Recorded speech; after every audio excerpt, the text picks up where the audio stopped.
Mao ni ang atong pagprocess sa maong diesel ginamit ang mga basurang dili malata like bottle, cellophane atong gipangsulod diri unya atong ang plastic atong para bang giluto nato ba pinagi sa init sa kalayo.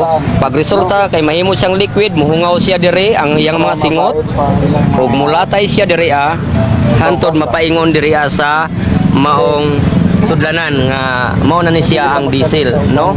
So sa pagkakaroon sa initial nato nga gipakita sa inyo nga experiment, kung planta na gyud siya gikan sa diesel mopaingon ni siya sa gitawag og gasolina, no? Sa pagkakaroon di pa nato makuha ang ma-produce niyang gasolina kay ngano ang atong gitawag nga pressure o kadaghan sa basura nga gibutang gamay ra, so taman ra ma-produce niya diesel niya ang iyang singot mo hulog diri mo produce og diesel unya mapaingon siya og gasolina dayon mulabay ang iyang baho o singot mapaingon na siya dito sa gitawag o panghaw.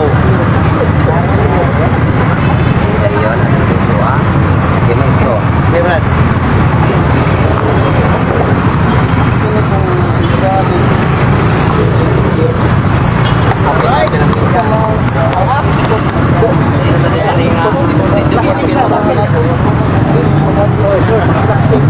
So, muna na yung resulta.